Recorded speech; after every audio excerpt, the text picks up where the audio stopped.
Now we are at the slide 1. Yes. I mentioned that the 3 fundamental characteristics are not exactly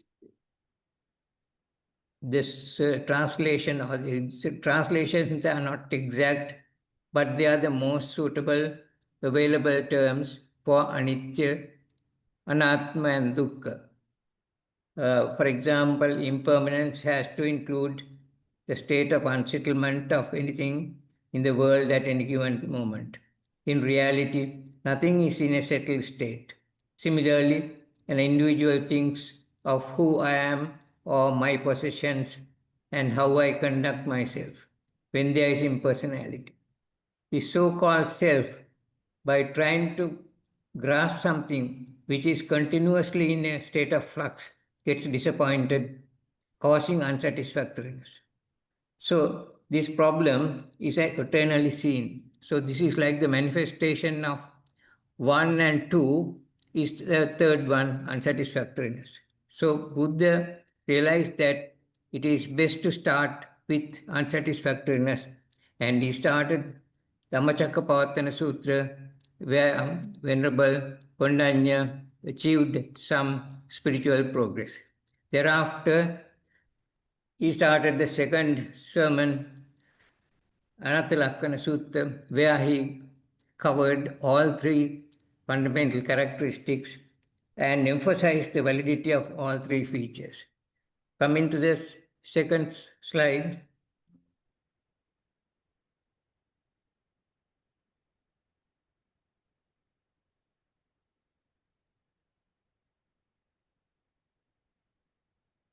Mr. Miriyagalla, your video is also off. You have to turn on your video.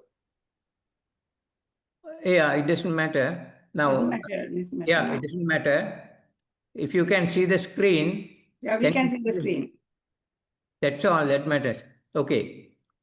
So the misperceptions or the perversions, which are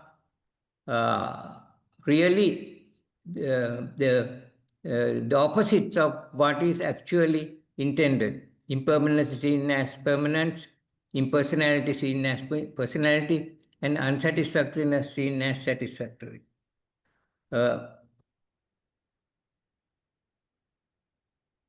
In reality, nothing is in a settled state. Similarly, an individual thinks who I am or my position and how I conduct myself, etc. When there is impersonality, the so-called self, by trying to grasp something which is continuously in state of flux, gets disappointed. Now,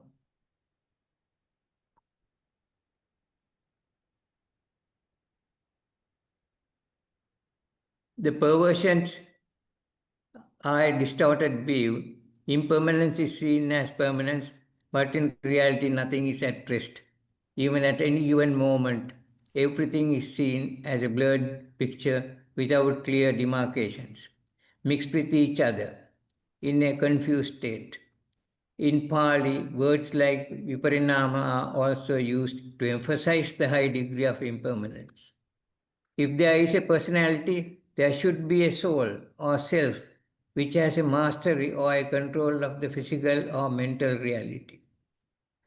A helpless victim of suffering, but he is in reality a helpless victim of suffering without any mastery. Within the 5 aggregates of clinging, there is no such place or soul for the self.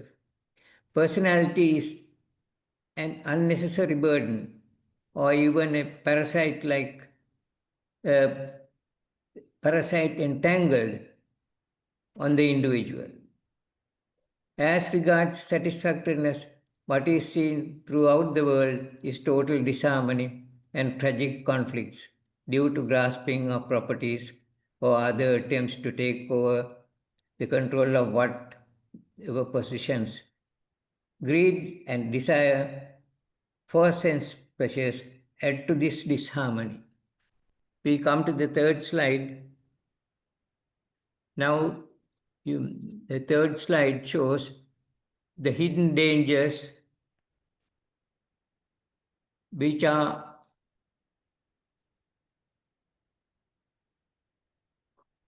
actually the real problems. Hidden dangers they're like traps to which people get caught. People express views and opinions on whatever matter one comes across, without realizing that such a view or opinion is based on a notion of permanency, when in fact nothing is in a permanent state. Expression of a view also causes debate due to another view expressed as a totally different opinion. When the tendency becomes a conflict of opinions, one gets caught to a trap to which one becomes bonded. Then the views and opinions become unwholesome thoughts full of prejudices. Now, what is important here is really the opinions and views. Now, people might think that opinions and views are not unwholesome, but in reality they are unwholesome because no opinion or a view can be real or can be correct because everything is in a state of change. When everything is impermanent, whatever you tell about a thing, a view or an opinion, cannot be correct because your opinion is based on a notion of permanence. You are, with a notion of permanence, you express a view. That opinion or view cannot be correct because nothing is at rest. So, whatever opinion that you express those opinions are full of prejudices. Now, coming to the second one, where the personality gives rise to ego and conceit, the belief of causes ego and conceit, which makes one unable to deal with others in a harmonious way. Ego and conflict result in a dangerous trap from which escaping can be difficult. Hatred and jealousy results. Then coming to the third one, the greed and desire. That too makes one get caught to major disasters through the trap of craving. Now, one other important thing that you see at the danger, opinions, views, ego, conceit, greed, desire. These are all causing what is called clinging, or there is a term called upadana, which is clinging. So, with your opinions and views, one gets getting attached, or you cling to your views. You not only express your views, you cling to that views. So that's upadana. Similarly, you believe in a personality, and with that conceit, you believe, not only you believe in personality, you get attached, you are clinging to that personality. Then similarly, when you are greedy, you are clinging to those sense pleasures. So there are three upadanas, three clingings. One to your views, one to your self, and the other to you are clinging to senses, sense pleasures. So those three upadanas are considered serious problems which makes you continue in the samsara. And in addition to these three upadanas, there is a fourth upadana which is not in the screen, that is the Silabhata Paramasa, or the clinging to your rituals. So there are 4 upadanas, or 4 clingings: clinging to views, clinging to self, clinging to sense pleasures, and clinging to rituals. We are going to the next screen, next slide, victims of bondage. Now, you see the people who have these opinions and views, they become victim of a bondage to opinions and views. Now, there are 3 bondages. One is the victim of bondage to ego conceit. The third one is victim of bondage to greed.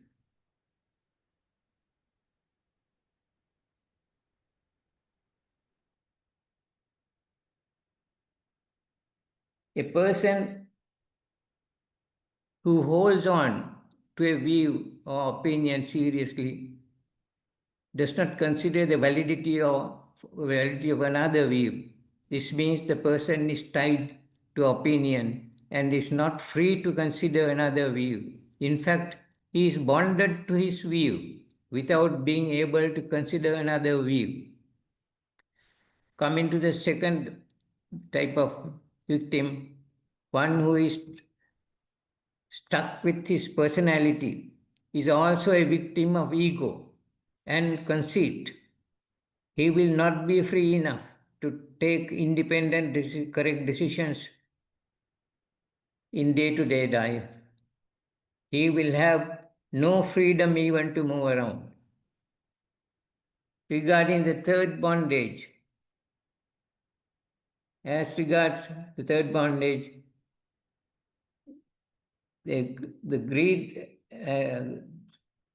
regarding the bondage to greed and desires, a single weakness like dishonesty can lead one to disaster. Maintaining objectivity in decision making becomes very impossible.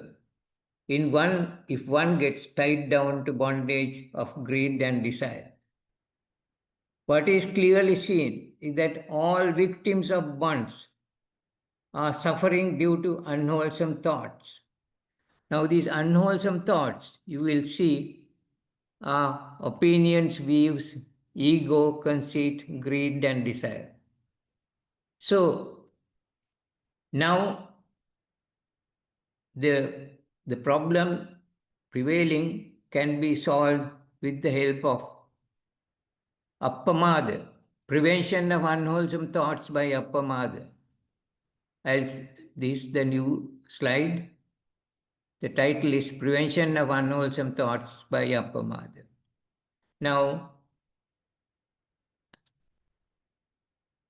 regarding appamada, it is worth mentioning a few things which are quite relevant and important.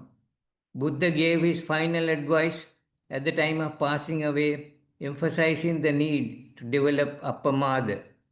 He singled out appamada as the solution to all problems in samsara and the path to Nibbana. It is very pertinent for us to understand that he didn't mention anything like Four Noble Truths or Noble Eightfold Path or Panchaskanda or dependent arising, any of those things. But he singled out this concept of appamada as the one and only thing that people have to follow. The English translation of Dhammapada by Venerable Narada singles out appamada as the only Pali word in Dhammapada which could not be properly translated.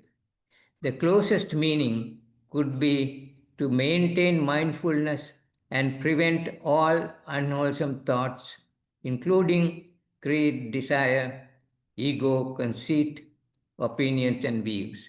So, appamada's best possible translation is to maintain ever-present mindfulness, and prevent all unwholesome thoughts. So you can see Appamada comes and clears all these unwholesome thoughts which are followed by these victims, the opinions, views, ego, conceit, greed, and desire. If these unwholesome thoughts can be prevented, the person will be relieved or he will be liberated. So the victims can get liberated with the help of Appamada, which clears opinions, views, ego, conceit, greed, and desire. Coming to the next slide, you see the path to liberation through Appamada. Appamada prevents opinions, views, ego, conceit, greed, and desire.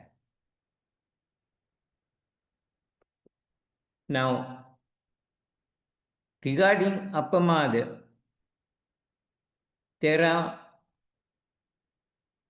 several other important points that should be mentioned. On one occasion, Buddha advised King Kosala to follow Appamada and win the present life and get rid of all future lives. Appamada is one concept which consolidates 5 spiritual faculties. Now, there is a publication by Myanmar's great Mahasi Sadho's pupil, Venerable Pandita Bhivansa, in his Path to Freedom. He says, if you pluck a bunch of mangoes, it will have about 5 mangoes. Those 5 mangoes are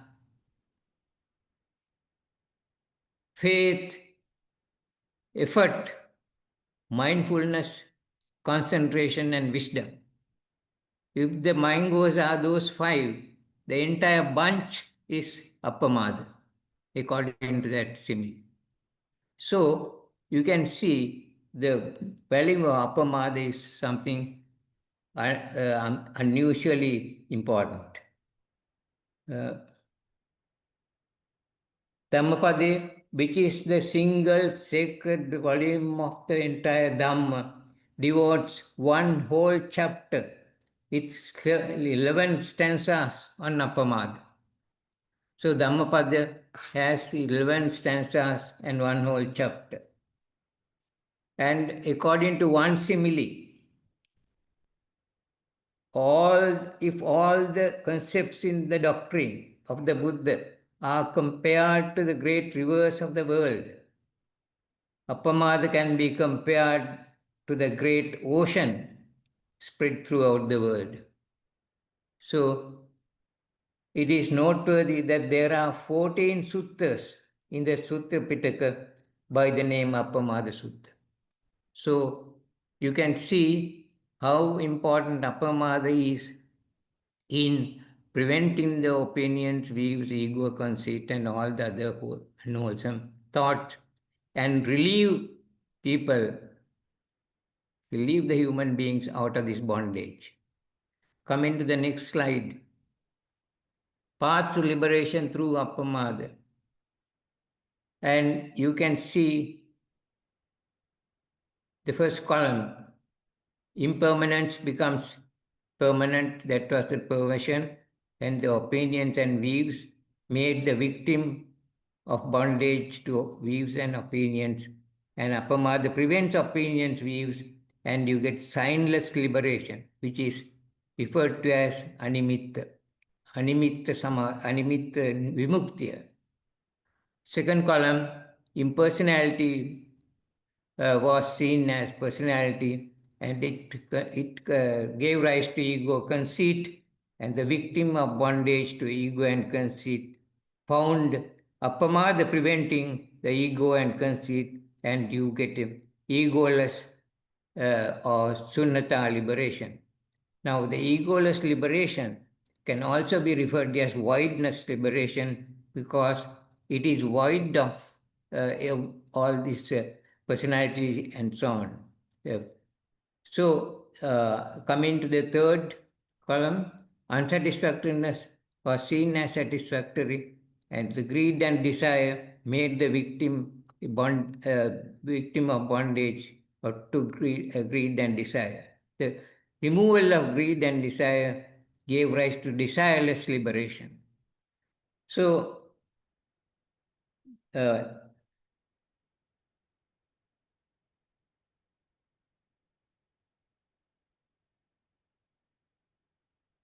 when appamada is practiced, the mindfulness does not allow mental diversifications.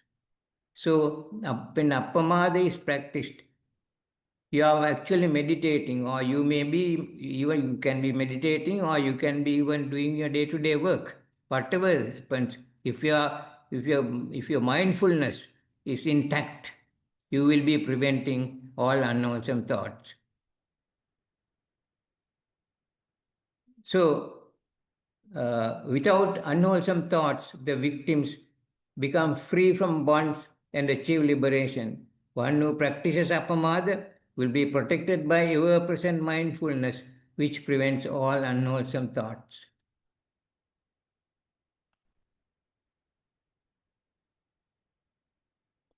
And the three liberations are referred to as animits vimuktiya, sunnita vimuktiya, and appanita vimuktiya. Coming to the next slide, the last one, the path to freedom.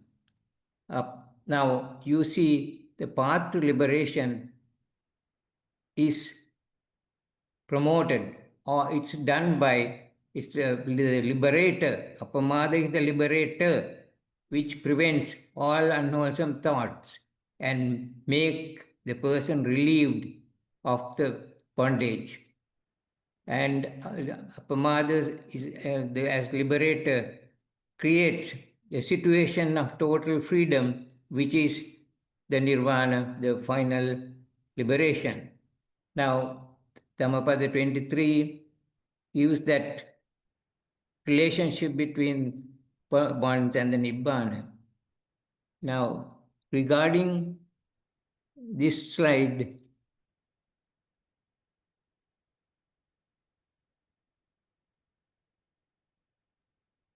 practicing appamada prevents views and opinions, since nothing in the world is in a permanent state. No view can be expressed about anything. Any view that comes to mind can be prevented by appamada. Similarly, appamada can prevent unwholesome thoughts of ego or conceit. Appamada can prevent thoughts of desire, greed. One who practices appamada can therefore prevent all forms of bondage, resulting in liberation through signless, egoless, and desireless liberations. Nothing can be reckoned in the world as significant, and therefore everything is signless. That is why it is called signless liberation. Similarly, any individual is void of a self or soul. Hence, the liberation of egoless is also referred to as voidness liberation.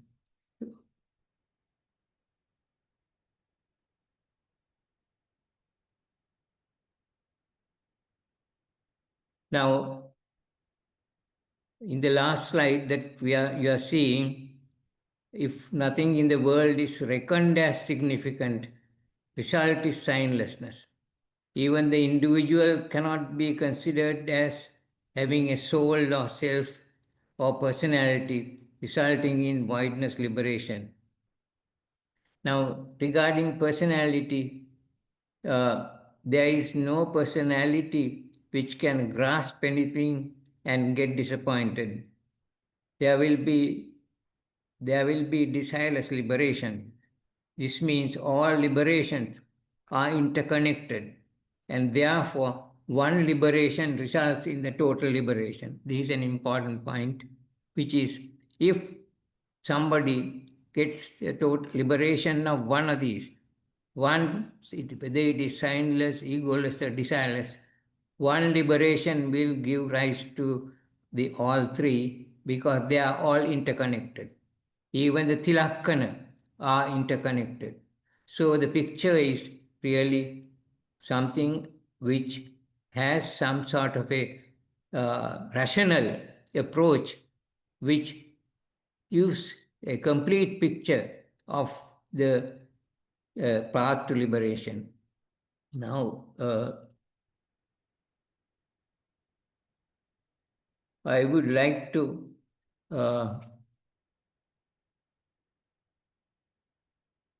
make some conclusive comments.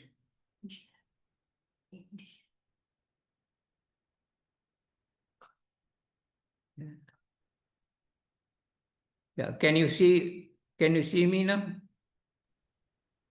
Not yet. Switch on the video, please. All right.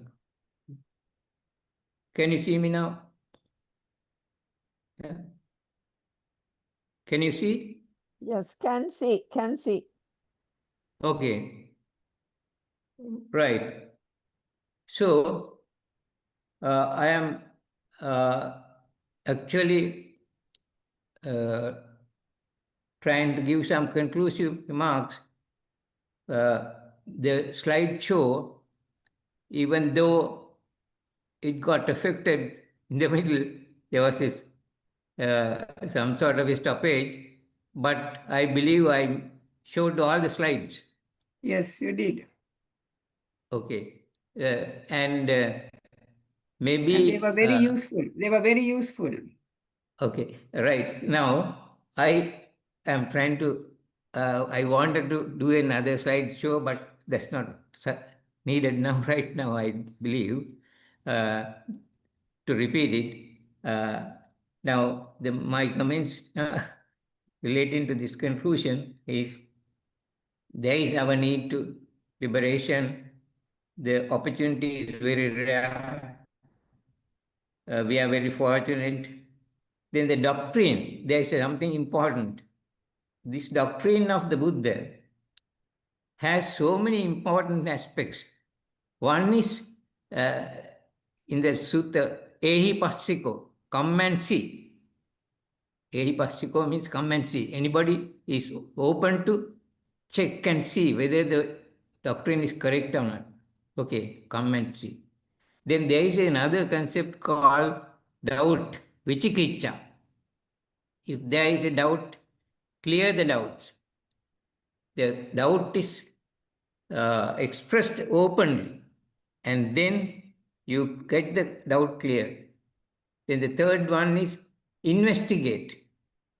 One of the factors of enlightenment, Bojjhanga, is Dhamma Vicaya Sambojjhanga. Dhamma Vicaya is investigate. Don't accept anything simply because the Buddha said. Investigate and take. So, this the Dhamma Vicaya Vichikicha Pasti. So, finally, you are expected to verify. So, I believe we did some verification right now in trying to see the rationality between all these concepts, which finally can give rise to liberation. By starting with the three fundamental characteristics. Now,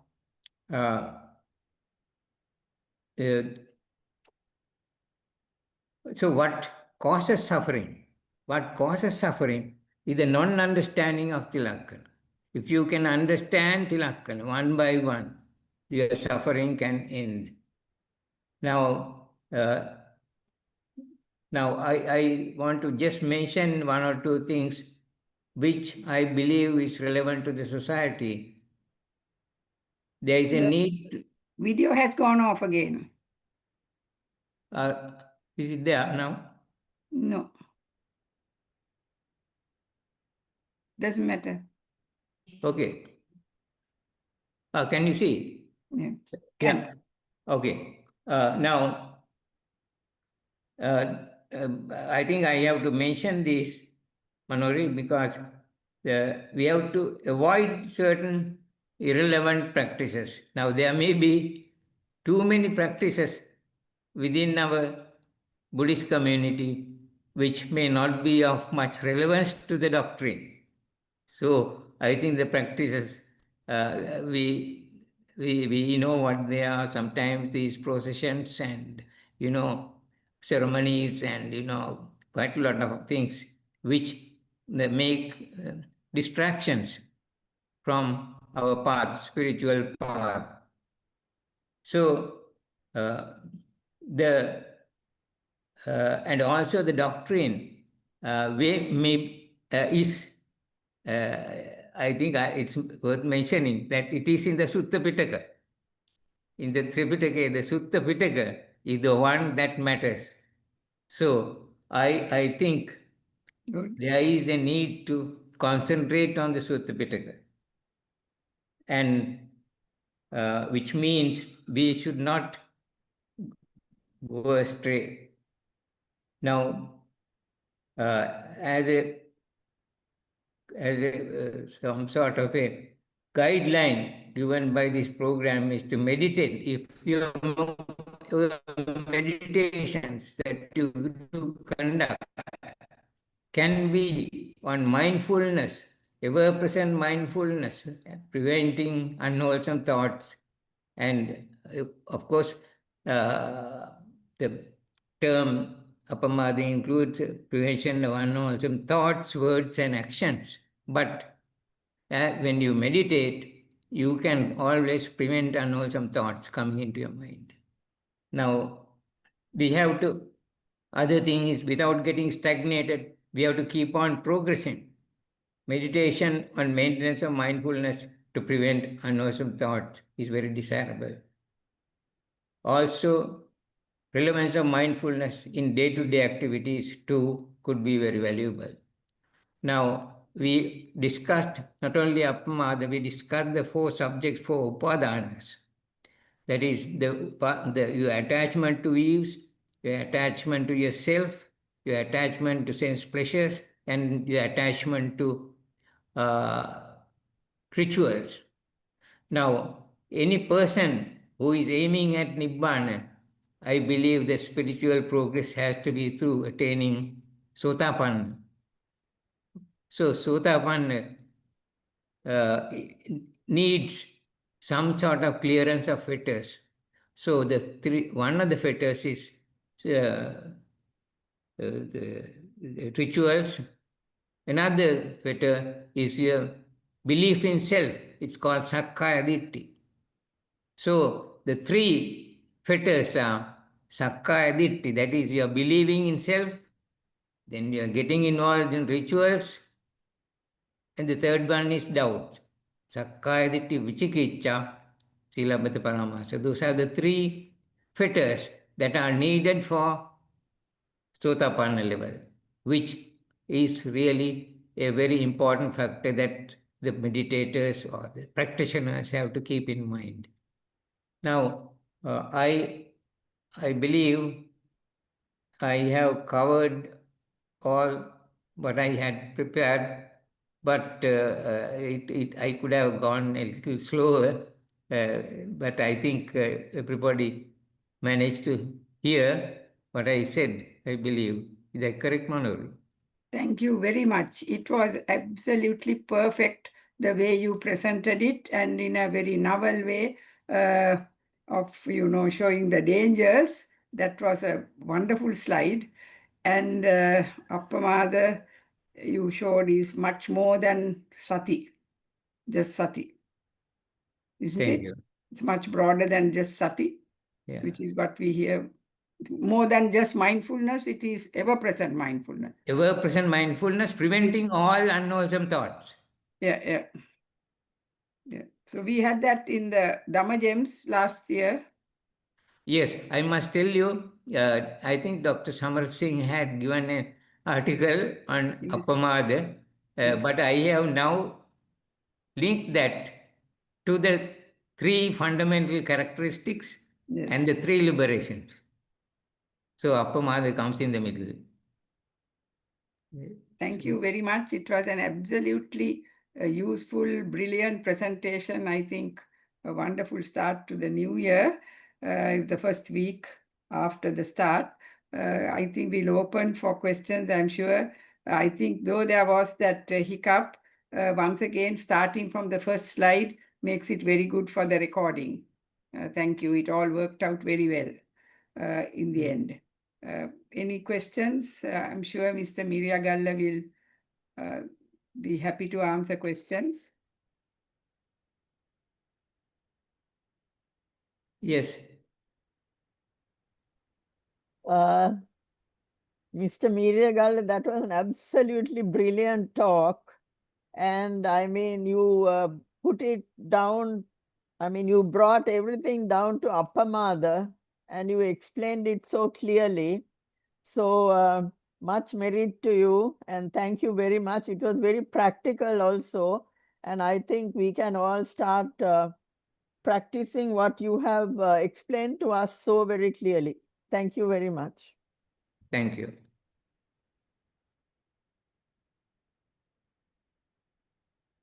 And thank you for those additional comments about the rituals, Sakayaditi and Vichikicha, which was, putting things, and also that statement about the Sutra Pitaka, which don't want to mention what the Pitaka that it should not be, but that's a very, very valuable statement. I think that's a very important point because now there had been so many, I don't want to get involved in some conflict, but there is a very, I would say, strong view that there are these other diversions which took place at different times of the Sasana, which made the practicing of Buddha Dhamma a little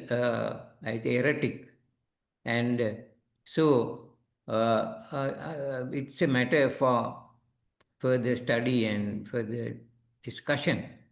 But each person has his time limited, so without getting stagnated, without getting diverted in your path to progress, I think we should know clearly what the path should be. Thank you very much for that. Unnecessary complications, isn't it? Without complicating, yes, you made it very, and the way you presented the dangers, yeah. you brought it, put it upside down and showed. The other important point is that when you see it, there is absolute clarity in the doctrine. The doctrine is very clear. So there is absolute clarity. So I think that's a very important point.